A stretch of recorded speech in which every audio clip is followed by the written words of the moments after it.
imagination and fantasy. Yeah. There's so much imagination, there's so much fantasy and flair. Imagination and flair. Lack a bit of imagination and fantasy. Imagination and fantasy. Yeah. There's so much imagination, there's so much fantasy and flair. Imagination and flair. Lack a bit of imagination and fantasy. Yeah. Good evening, everyone. This is another special edition of the Soccer Podcast. There are only special editions of the podcast. Yeah, pretty much the only special editions. Today, we are joined by former Leeds United, Arsenal, Birmingham, Melbourne City, and current Perth Glory midfield general, Neil Kilkenny. Welcome. Welcome. How you doing, guys? Good, Neil. Not too bad.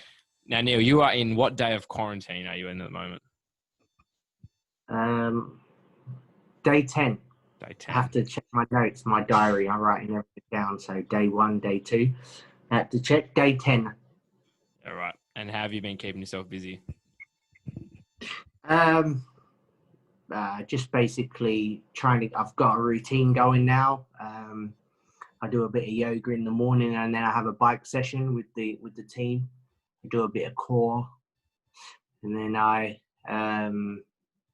just chill out, really, have a shower, chill out, relax, and then we have a session again in the afternoon, late afternoon, and then I do a bit extra after that, and then I settle down for the night with a shower and chill out. Yeah, right. Yeah. So just on training, can you practice ball skills in the hotel? Like, are you banging the ball against the wall or anything, or the neighbours won't be too happy with you? Well, obviously my neighbours are some of the lads, so I'm sure that they wouldn't really really care, but no, not kick it against the wall, but we'll have touches of the ball and do kick ups and stuff like that, just to keep familiar with the ball. So I think all the lads have got a ball in their room. Yeah, right. And how have the team Zoom or the Zoom meetings for like the group sessions going? Any good funny jokes that everyone's working out, or it's very quiet, very serious? No, we obviously work out. There's a few jokes being cracked, and people have to understand that we're in here. No one comes into our room. We can't talk. We can't go out. So basically, I just wear budgie smugglers all day and a pair of socks and trainers, and I do my work on the bike and my work with the team. Is that your usual get up when you're at home by yourself, or is that just a quarantine specific thing? No, it's just a quarantine sort of thing, obviously, it's working out in such a small room. Yeah.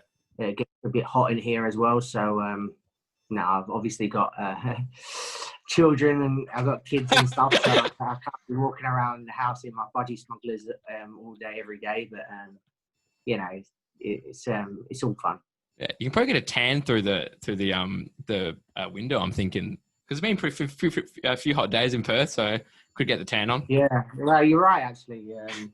I've got a sofa underneath the window, so there's a couple of hours of sun I get. So don't get me wrong, I don't lie in it much, but yeah. I'm normally lying on my bed, but if I'm not working, so nice. It's been tough. It's mentally tough. It's we've got our families at home waiting for us to get home, and but it has to be done, and we're happy to represent the club in the Asian Champions League. So it was a really good experience. For sure. So how did that overall competition go? Because I know the squad was so different, for fans looking at it, but obviously for you boys, you've had so many young boys come in. How was the overall feel of what happened at the comp? Because a lot of those games were so close, and it was conceding 2 goals in the last minute a lot of the time. How was the overall feel of the squad with the new players coming in for the most part? Obviously, the team's young. Obviously, we're missing a few players, and I think there'll be 1 or 2 new signings coming in as well once we get out of quarantine. So, but it was a good experience. Like I said, we really enjoyed it. And we only had 3 weeks leading into it of training. So that makes a massive difference as well. the teams that we're playing against are basically at the end of their season, so they're fully fit, ready to go. We went into the season with we went into it with 7 weeks off and then 3 weeks into training. Yeah. And then obviously there was a couple of us that were carrying injuries at the same time. So I think it was, we performed well. The young lads that played did really well.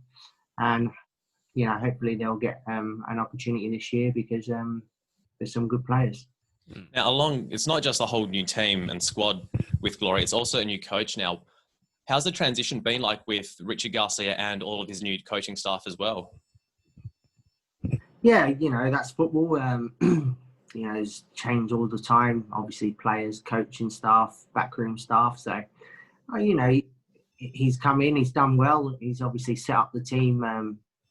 It's been a very good experience for him in the sense of,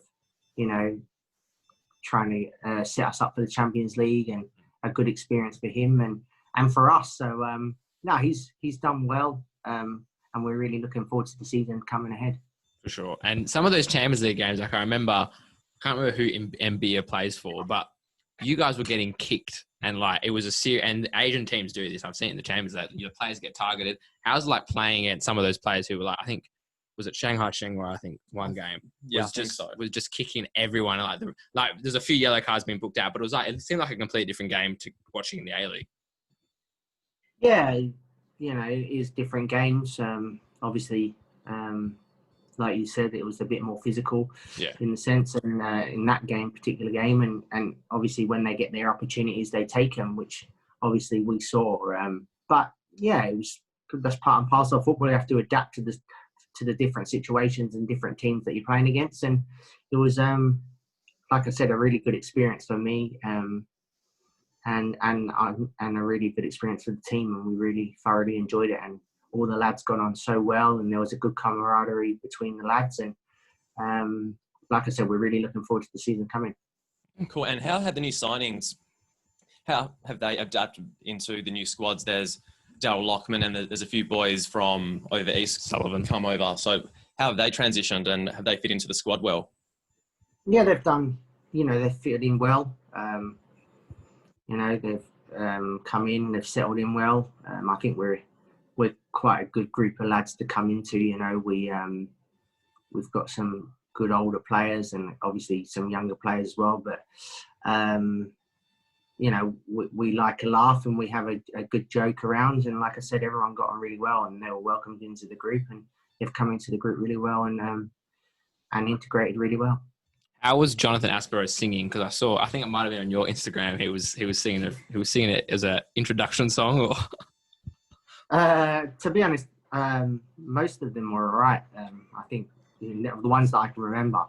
That was a while ago now, a couple of weeks ago now. So, but a lot of things have gone on since then. But all of them sung well, and that's their integration into the team. And they're doing well, and it's a good laugh, and it makes the team bond a bit quicker. Yeah. I was going to say, I saw on your Instagram, Neil, it almost turned into a food Instagram. It was panning shots of the buffet that you had. Now I'm wondering, that buffet, like those buffets look insane. How do you are you told how much you need to eat, or you didn't know personally how much you need before a game or whatnot?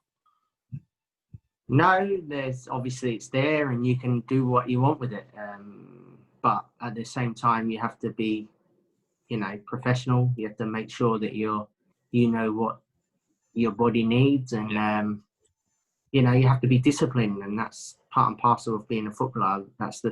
These are the little things that people don't see behind the scenes, in the sense of, looking after your body, not going out as much as your mates, and even sitting in quarantine and doing things that people probably imagine us just maybe go on the bike for half an hour a day and then sitting on our bed.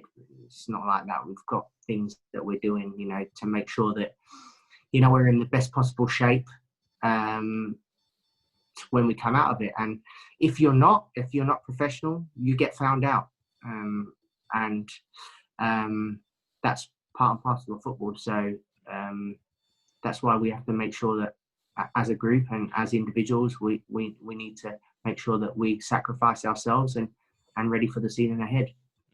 Now, I think before we jump into Neil's career, we do have two major sponsors that we do need to give massive big ups to. We do, Joe. Our first one is Arrow Sport, and they have supplied us, if you're watching on YouTube, with these amazing playing shirts, some custom made. The logo is in the shot here. Custom made indoor shirts. They do specialize in this, and they do custom shirts for $55 with the name in the back, fully custom made, and for $70 with the shorts as well. And you can visit them at. No, I've got Trent's got the website. I've got Streamgate up, Joe. So yeah, you can grab yourselves a custom Australian made. Australian made. I mean, it's pretty good. It's what else more can you want? You can visit them at arrowsport.com.au. Awesome. And you can tell them that the Soccer Pod sent you. Soccer Pod sent you, of course. And also our mates at Streamgate Live Streaming Australia. Dennis has been specialising in custom-built streaming pages, pay-per-view and multi-language streaming, cater to large online conferences and multiple simultaneous streams and destinations, including all social media channels, servicing clients Australia-wide. Streamgate.com.au for all your live streaming needs. All right. Joe, it was a great segue. Thank you. I've been working on them in the last few weeks. It was smooth. All right. Now, I think before we get into the club career, I did some research, Neil, and you've played for 3 national sides as a young lad. You've gone from England to the Republic of Ireland and then to Australia. How does that work out? Well, no, I was basically, it was Republic of Ireland first. It's wrong on there. Basically, when I was at Arsenal, the head of the youth development, you guys are young guys, so you probably wouldn't know who he is, but Liam Brady, have you ever heard of him? No. Oh, I know the name. You know the name? Okay. Rings a bell. So he was one of the best players to ever play for Arsenal, played for Juventus. That's where I know it. Yeah. Okay. Big Juventus fan, that's why. So he was he played for Juventus.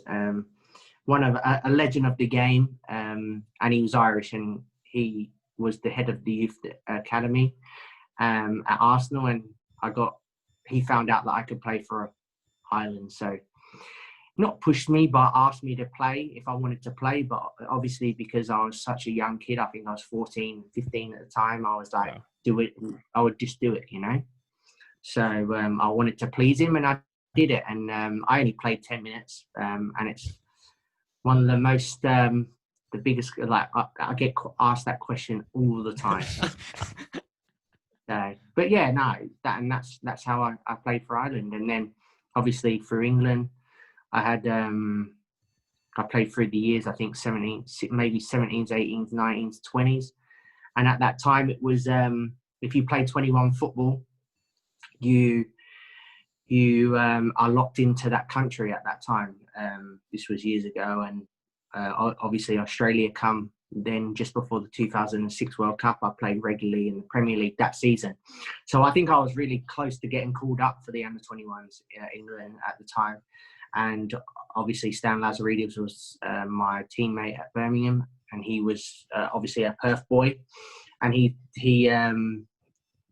notified Australia that I could play for them, play for Australia. So so I went to the training camp before the 2006 World Cup and made my debut, and obviously was locked into to Australia ever since.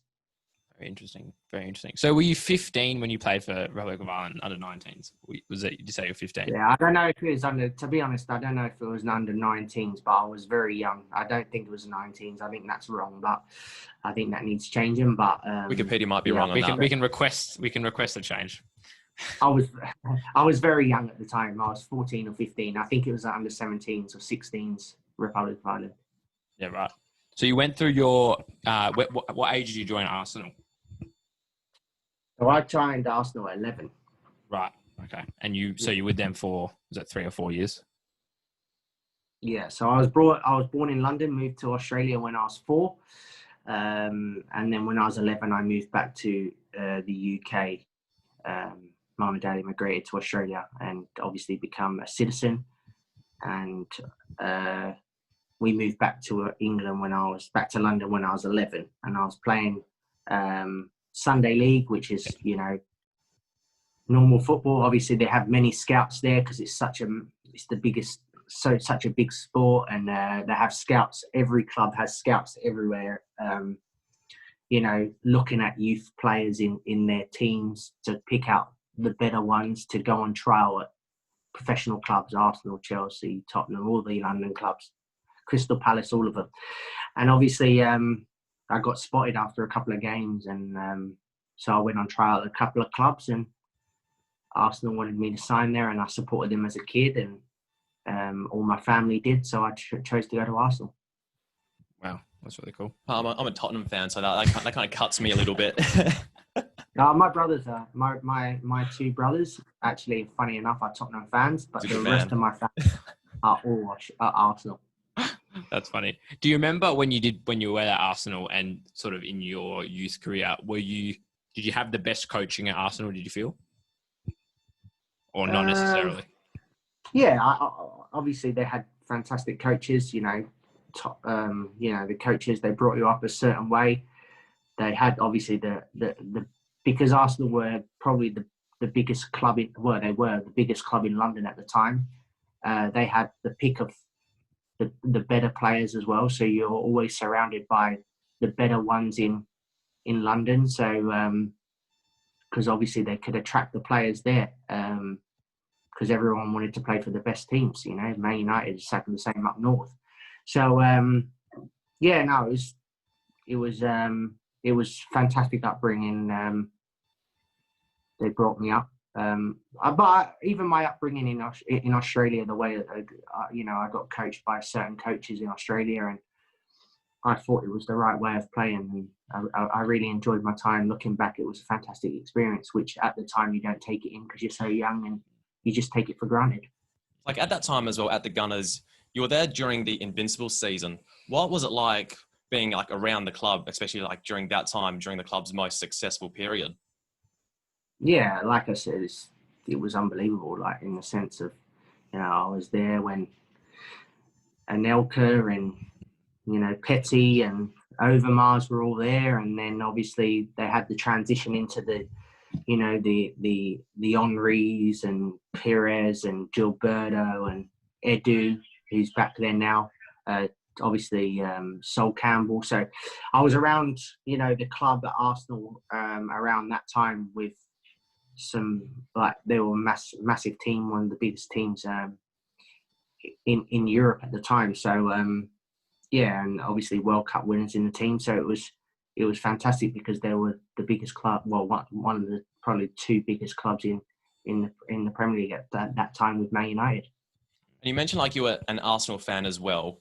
Like, so how hard was it to then leave Arsenal? Listen, I had to make a decision. I signed a 2-year so I got offered a 2-year YT, 2-year pro at Arsenal. I was my first year into my YT, but I could look at the situation now, and I'll be honest with you, there was players. It was the best decision I made in my career, because there was players that were better than me, ahead of me, that weren't playing or never made a professional career because they were stuck. They stayed at Arsenal too long, and it got to the point of 2021 where players, myself, for instance, when I went to Birmingham, I went on loan, and I had first team experience at 18 to 20, 19 to 20 to 21, which probably players at Arsenal were better than me. I'll be honest with you, better players, and they did not go out on loan. They didn't play first team football, and they were stuck in a reserve system behind the top players. So they didn't get an opportunity. So when it comes to choosing someone that, if a lower club wants to sign a player at 21, and you look at their CV and they go, well, he's got first team appearances, 60 appearances at 21 or 20, but this player's better. Well, I don't know because I'm looking just at his CV, but he's at Arsenal and just played reserve team football. They'll take the one that's got first team football. So if I'm honest, it was the best decision of my career. One of the best decisions of my career. It's a very brave decision to make as well, because you're leaving, like, you know, Arsenal, they're like top teams, and to go down to say like a team like Birmingham at that time still in the Premier League, that's still like a massive decision to make. Mm. And I feel like Yeah. especially players in Australia now, they'll go to like a big club, they'll be stuck in the reserve team for how many years, and then they'll just get spat out the other side and they really get anywhere. Yeah, I backed my decision. I backed myself. I backed my ability, and I chose to go. It's actually funny enough.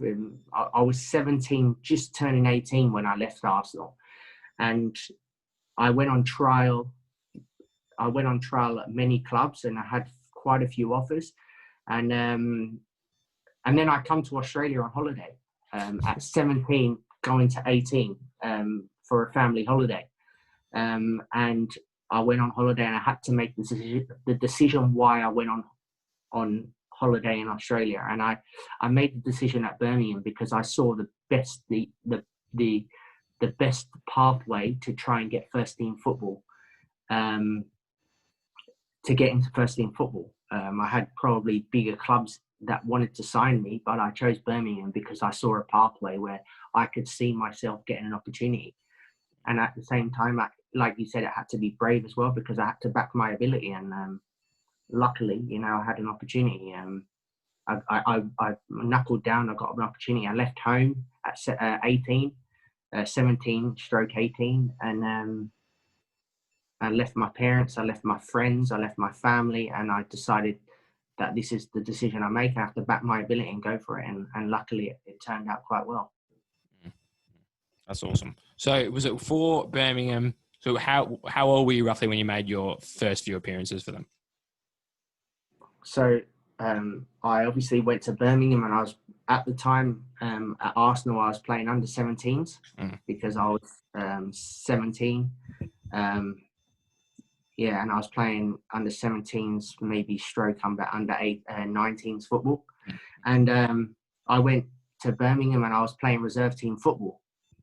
But there wasn't so at Arsenal they had a 17s, 19s, and then a reserve team, and then a first team. Yeah. Which at Birmingham, a lot of the 19 players were playing in the reserves. So I went into Birmingham, and I was playing 19s football and reserve team football, and obviously done well, and was doing well in the reserves. And again, over there's scouts everywhere from the lower leagues down, people watching.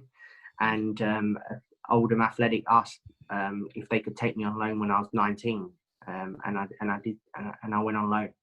And I made, obviously at 18, I went on loan, and I done well there on loan as well. Yeah, right. So was that Oldham was your proper first team emergence? First team football at 18. I was travelling with the first team at Birmingham, but I never made an appearance. So it was actually funny because I'd been at Birmingham doing well. I signed for Birmingham. I've been doing well and in the reserves, and I got called up to be in the first team squad.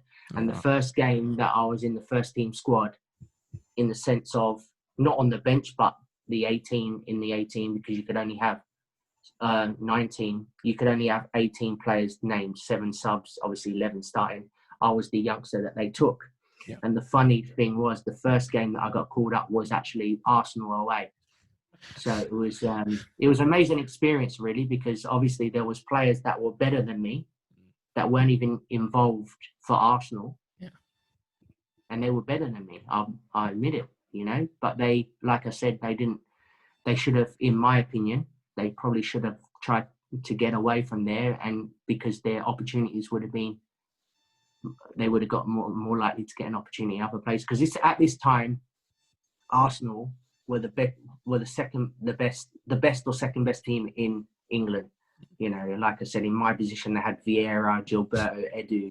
They had the Invincibles. So it was basically they weren't bringing through players. Yeah. At the time. So obviously, maybe 2 years later on, or a year later, they started to filter players through slowly, like Fabregas. He started to come in, but he was a bit different as well in the sense of Arsene Wenger brought him in. So Arsene Wenger actually brought him into the club. So he was always going to try and, maneuver him into the first team. Yeah. Yeah. So did he come in as a young player? I'm just thinking now. So he come in as, I played with him twice. All right. central midfield in some games behind closed doors. But yeah, we trained on our own. The first team trained on their own, but he never trained with us. He was always with the first team. So they obviously, because Arsene Wenger signed him, he nurtured him into obviously the player that he is, and some player. What a player! Just on that Spanish connection there, was it more fun playing with him or one day over the last 2 years? It was a very long time ago I played with him.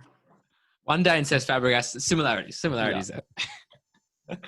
Oh god. So like whilst you were playing like in like the Premier League as well, during the 90s or the early 2000s at least, there was like a reputation between like especially like the lower league or the lower table teams being like very physical, being like 4-4-2, like slide tackles everywhere, muddy pitches. Like, did you encounter any of that at all?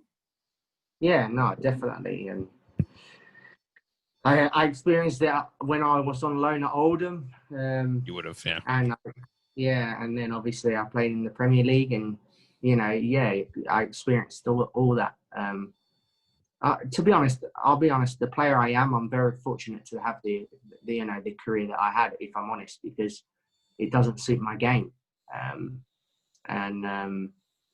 Looking back now with experience of the experience I have and looking in depth into the game and stuff like that, maybe I stayed there too long in the UK, and I maybe should have left there and tried to go and experience something other than English football. Which other leagues would you be attracted to, like to suit your capabilities or your playing style?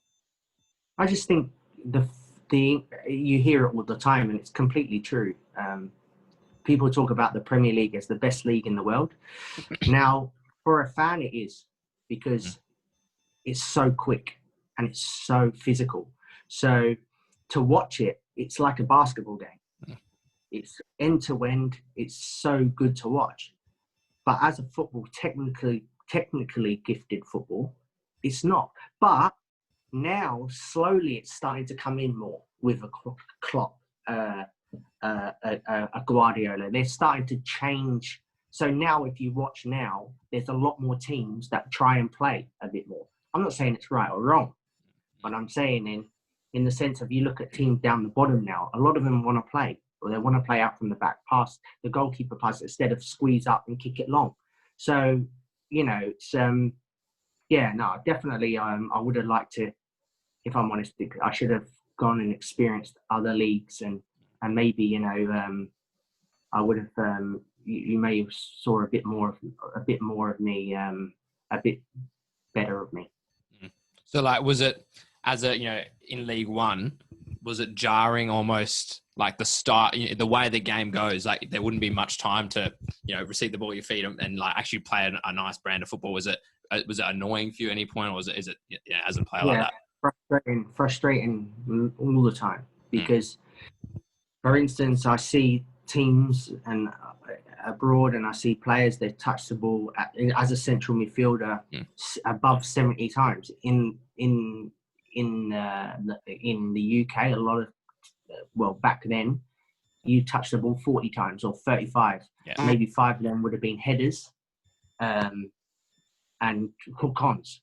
So a manager used to always say to me, "Oh, just hook it on." It used to frustrate me. Instead of hooking on, why can't I just pass the ball? Yeah. So it used to frustrate me. So no, definitely. Even when I was playing there, but I was in that bubble, and I was, I come through there, and my family all in the UK. So, but looking back now, I maybe should have experienced something new. So when you moved to, I just want to talk about a bit when you were at Leeds, because you were there for quite a while, and a few opponents you came up against and a few big games you played in. Was it 1-0 away Manchester United in the FA Cup? Was that you playing that game?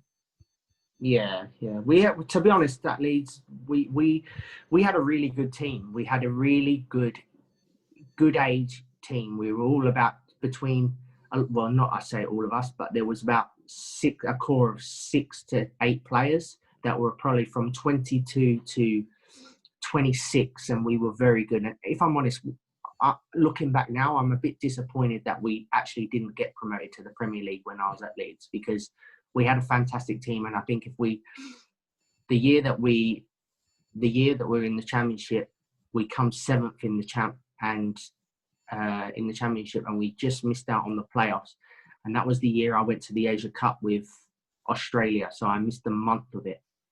But looking back now, in that January, I honestly do believe if we signed 2 centre-halves, we would have made a strong claim for automatic promotion. But at the time, the finances were tight under the owner of Ken Bates, and he didn't want to invest in the team, which was a big disappointment. But we played against Man United, and we beat them 1-0. But we had a really good team. So, but it was a shock, but we were a really good team. So to us in the changing room, we went into it with no fear, and luckily we got the result.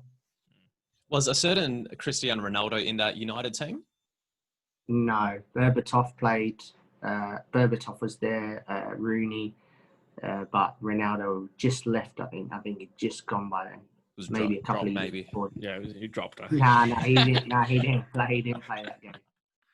But yeah, no, it was good. It was a fantastic result. It was headlines everywhere. But yes, I've been in a few cup upsets throughout the years. One thing I was going to say, when you said when you missed a month to play with Australia, did you find that when you come back, and because you obviously you would have made a few of those trips with the Australian team, when you come back, did you actually you didn't lose your spot, but did you really have to earn it back? Because it's a double-edged sword almost. Like you could almost refuse your international call-up to stay at your club when you're in an important time. Yeah, you're right, and it was a big disappointment. I tell you, there's a story. I was at Leeds, and I went to the Olympics with the Olympic team, and I done really well, and I lost my spot in the team because it was over a pre-season period as well. So I missed the pre-season with Leeds, and obviously the start of the season because I went to the Olympics. So there was a massive frustration because when I went to the Olympics, I didn't really enjoy it because I didn't play much. And that was a big disappointment for me. Looking back now, it was a fantastic experience to go to the Olympics. But because I didn't play regularly, I see it as a down, especially at the time, because I missed the pre-season and I missed the start of the season. So I lost my place in the team. And then I had to wait for my opportunity again, which was frustrating. When you did, I did that. Yeah, I did.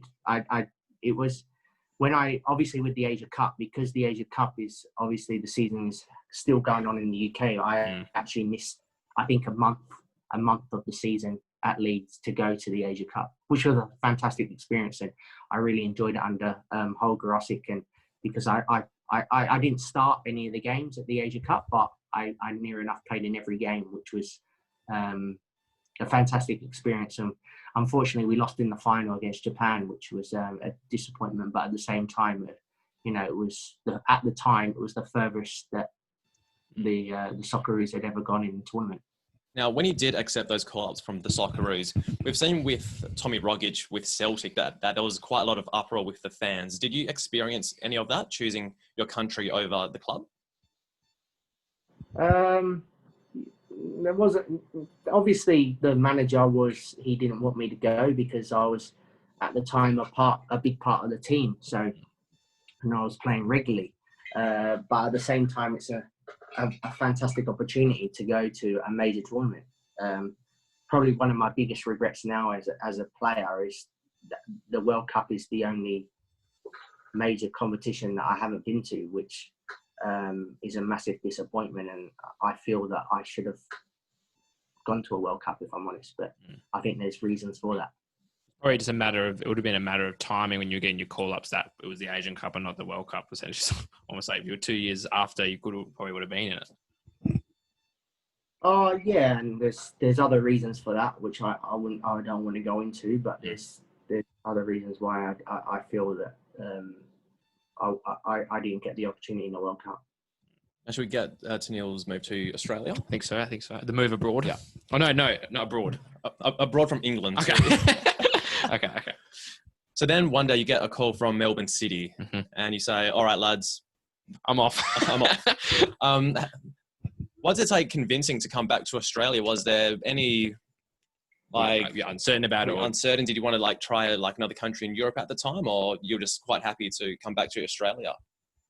So at the time, when I left Australia, I always had a fantastic image of my upbringing. It was fantastic for myself. Obviously, I had young children at the time, and I always said, because the A-League wasn't around then, I always said that at the age of 30, I would like to go back to the A-League and play, because the A-League, obviously during my career, I've never been there, never, since I was 11, never played there domestically. So I always had it in my mind to go back at 30, and I had opportunities to stay in the UK, but I got a call from Melbourne City, and the project that they sold to me was they wanted to play the City way, and the way that they wanted to play out from the back, play through the thirds, which, as we've discussed earlier in the conversation, that was a massive frustration for me throughout my career playing in the UK, is, going to a team that actually suited me, that wanted to play through the thirds instead of over the middle third, playing into the striker, and then actually playing in the last third if you pick up the second balls. So they sold me that dream, and I decided to make the move with my family. It was I really enjoyed it, if I'm honest. It was the first season was fantastic, especially the first 3 months. When I turned up at Melbourne City, we won the FFA Cup, and we were playing a brilliant brand of football, and I thoroughly enjoyed it. And it was a really good experience. So what was it like? Because I know that period of Melbourne City, like, it was really attacking, probably something the A-League hadn't seen before in terms of how you're lining up some of the formations, things like that. As a fan, some people couldn't work it out. But how was it like under Warren Joyce? Because like some of his team sheets would come out, and I know, like, we'd look at it and be like, who's playing where? Like, is the lad up front, or was it lots of chopping and changing? Or well, at this time when I was there, it wasn't Warren Joyce, it was Van Skip. So the first season it was JVS, John Van Skip, and he wanted to play, the way that the City football group wanted to play. He wanted to play through the thirds and attacking football, like, they sell throughout the globe. And we did that. Like you said, sometimes probably over-attacked, if I'm honest. Yeah. But, we went for it, and it was a really good experience. I really enjoyed it. And obviously, the first season, I really enjoyed it. Got Player of the Year, Fans Player of the Year. It was, so I was really looking forward to the second season. But obviously, halfway through the first season, John Van Skip, his father passed away, and he obviously, understandably, had to go back to Holland to just see his father. Well, it was just before his father passed away, but obviously he left, and then a couple of weeks later, his father passed away, unfortunately. And but yeah, we still had that way that he wanted to play ingrained us, and we carried on that way till the end of the season. And like I said, I really enjoyed it, and I've got the Player of the Year, Fans Player of the Year, and I was looking forward to the next season, whoever was going to come in, because obviously I thought that the group would keep the same system, the same way of wanting to play. So was it a stark change when Warren Joyce came in, or was it harsh? Did you feel like the differences? It was. Listen, he's a good coach, fantastic coach. I'm not gonna lie, he's a really good coach, and he obviously had his own ways. It was as well a bit old in the sense of English old school, which was a frustrating thing for myself, because a year before I'd left because of that. I left England to get away from it. I had the first season the first 7 months I had it under a Dutch coach, a Dutch manager that wanted to play the brand of football that I'd always wanted to play. So, and I really enjoyed it, like I said. So it was a very big frustration to then obviously go back to, the way that I didn't want to play when I was in the UK. Yeah, for sure. So then one day you get a call from Perth Glory, and was wanting to play an expansive like football like style. Did that bring you across to Perth? Like, were you sold on any ideas in relation to how they were going to play? Because I think at the time, was Kenny Lowe the coach? Yeah, Kenny was the Lowe. coach, and a great guy, fantastic guy. And obviously, he said to me, "Listen, we would like you to come over and, you know, and play regularly." So I obviously decided to come over to Perth. And it was I really enjoyed it. I really enjoyed the 4 months under Kenny. He's a fantastic guy, good coach, and yeah, I love playing under him. Was the first game that you played for Glory? Was it against Melbourne City as well? And did you score? Was that the first game? No, I don't think it was the first game. It was a couple of games. It was a couple games after. Yeah. That's right. Yeah, a couple of games in. But yeah, so it was. Yeah, I really enjoyed it. The 4 months. The 4 months under Kenny. And so, because I remember I went to a few of the chairman's functions at the time that you were signed, and it was funny. Tony Sage was talking because we were like announcing you, and he said, which is quite funny. He's like, when you played at Melbourne City, he didn't really like you. And I think that's what I come across as a lot of Glory fans are saying, oh, you know, he comes across as that character that, you know, you love him when he's on your team, but when he's playing against someone else, you know, you don't. And Tony said, and then, you know, the first few games you've come in, he did start to like you, which was funny. But I think Glory fans did have that idea, but I think when we sort of got to know you, I don't think it's just Glory fans. I think it's everyone. Yeah. At the end of the day, I honestly believe that. I'm one of them ones that when I step over that white line, no matter what shirt I've got on, I want to win. And, you know, sometimes I'll step into the grey area to win. You know, that sort of, that them fine lines of, you know, of emotions and passions of football. And sometimes I'll be the first to admit, sometimes I step over it. I'm not going to lie, but that's just purely through the passion of the game and wanting to win that much. So people have this obviously thought of you when they see you on the pitch, and they think that you're that person you're that person off it, and it's completely. So people always say, "Oh, about players," and I'm like, you shouldn't really. You can judge him on the pitch as a footballer, and you know you might not like him, but you can't judge him as a person, because he might be completely different once you get to know him, and you know, and he opens up to you, and I feel I'm that.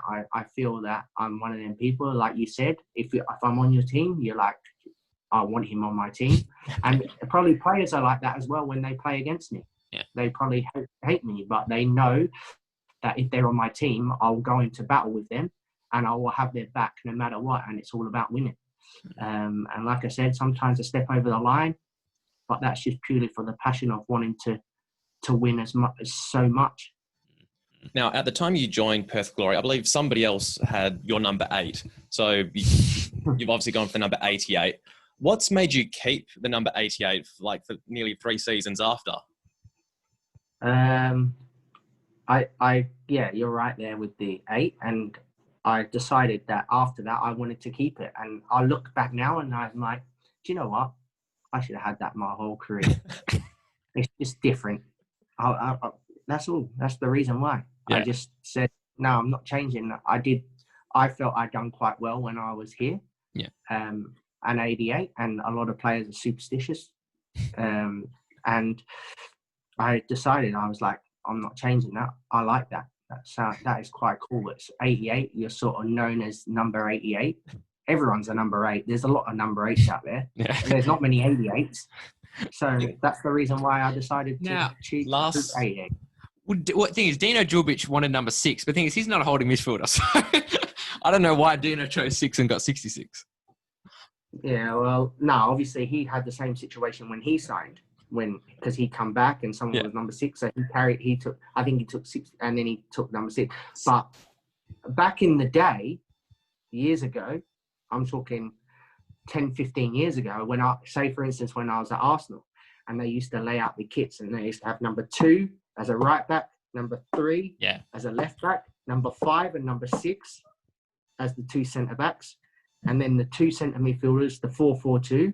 You'd have the 2 centre midfielders as number 4 and number 8, and then you'd have the right winger as 7, 11 left, and then number 10 and number 9 up front. So it was number And 4 in the Dutch- midfield. That's Yeah, oh, number right. Okay. 4. Number 4 was in midfield. This was 15 years ago when I was coming through. Obviously, the Dutch started to change it a bit like that. Move the Now, six. you also mentioned that not many people have the number 88, but last season was, I think, the first time that a player on both teams had number 88. That was Gary Hooper at Wellington. Yeah. Did you share like a joke with him about having number 88 when like you bumped into him or anything like that, or just? No, I don't interact with being nice with people once I step over that white line. You should know that. Yeah. I'm purely business when you step over that line. Yeah. Even training, it's you work and you make sure that you're there for a reason. Yeah, for sure. That's fair. Awesome. All right. Now, we also have one other partnership we do need to shout out. We do. Trent, you can hold the microphone.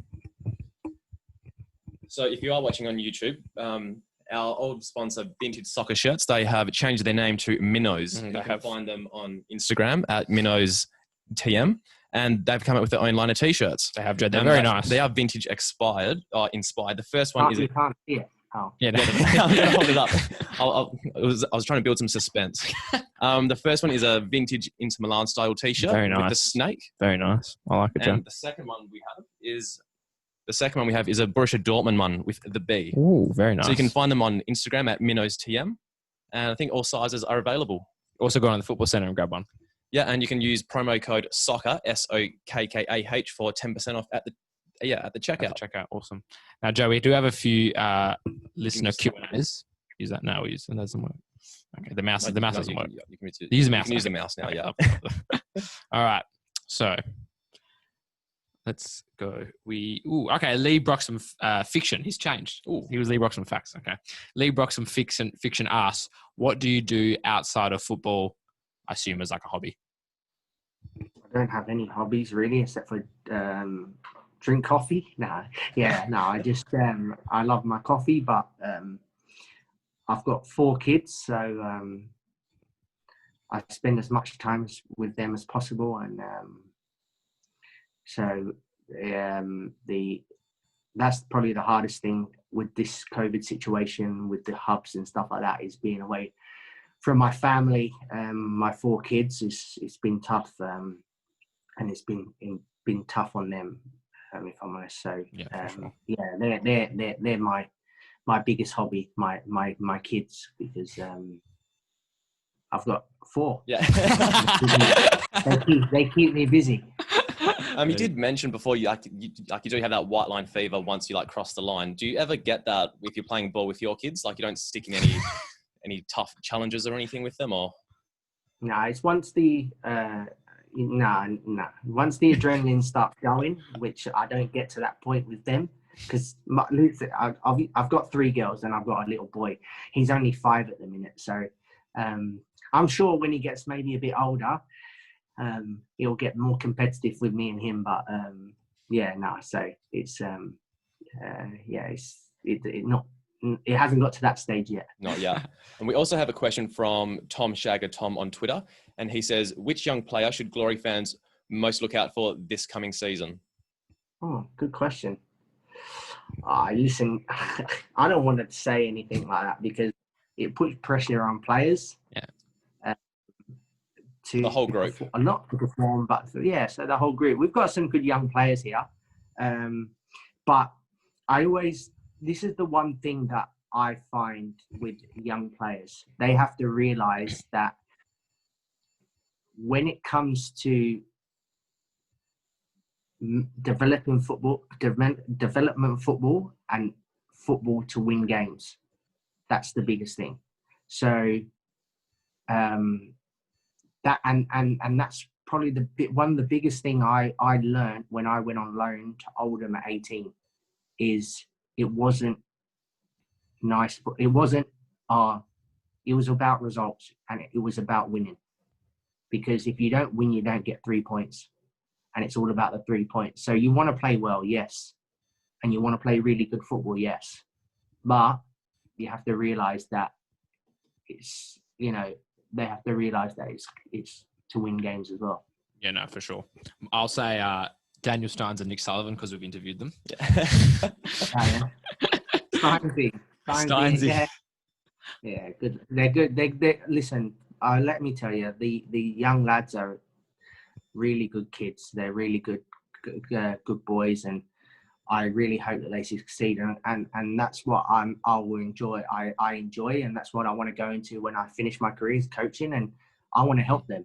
That's what I'm here for, and to try and give them a bit of help them with my experience that I've experienced through the years, and I'll try and help them as much as possible because, like I said, the kids here are really good kids. They're and I really, really hope that they succeed.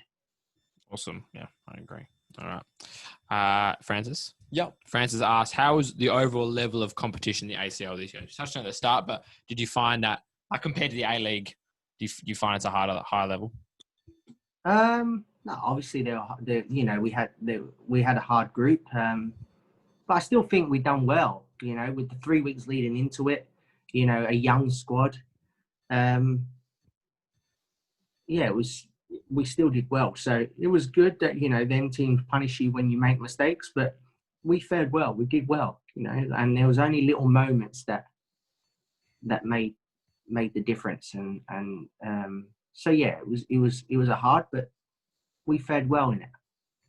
I have one final question from Fiat Multipler, and he says, Neil, can you please A, wear clothes on the exercise bike, and B, confiscate Rocket's stupid costumes? Cheers.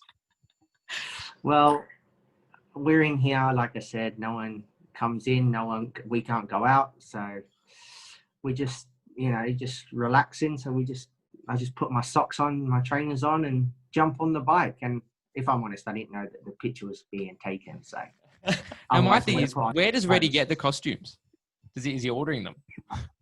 Nah, so obviously he did it for a laugh for the lads to keep their morale going, which it made everyone laugh, so it was good. And obviously he had it at home, so we can get stuff dropped off at the hotel by our family.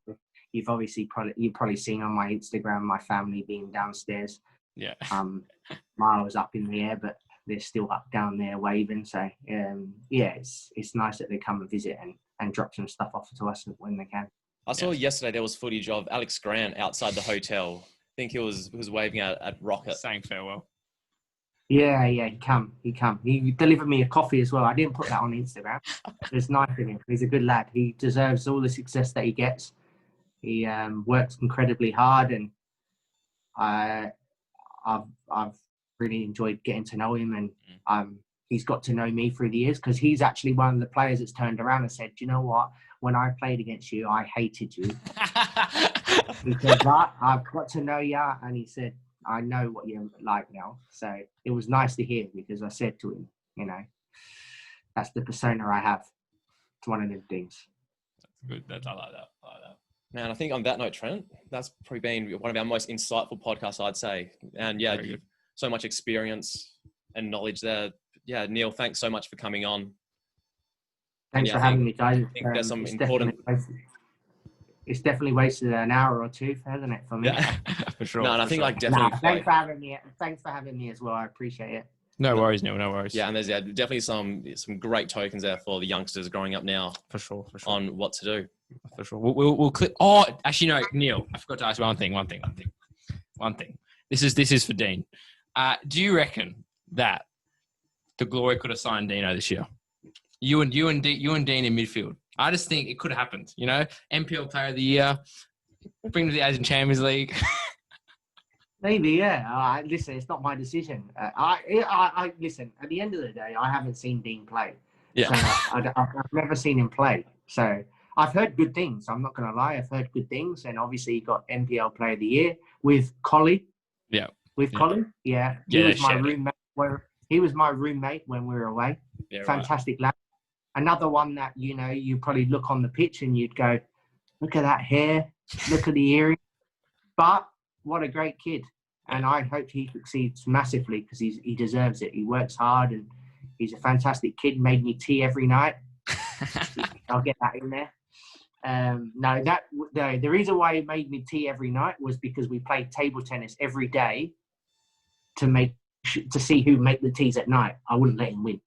So that's the reason why he had to make the tees. But yeah, so Dino, like, I've heard good things. I heard that he's a good player, and you know, Can he still run? Oh, he walks about. He's... you don't need to run if you've got the brain, man. That's right. That's right. That's So damn. I'm sure he could have. Listen, it's not my decision, but at the end of the day, I've heard good things, so I'm sure he could have been. We'll clip that out and send it to Yeah. Dean. He'll be happy with that. All right, Neil. Anyway, Neil, thanks for joining us. It's been another amazing podcast. For sure. I hope you have well your last 5 days of Thanks for quarantine. having me. Good luck for the season. Thanks for having me, guys, and anything you need, let me know. Cool. Too easy. Awesome. Cheers, mate. No worries.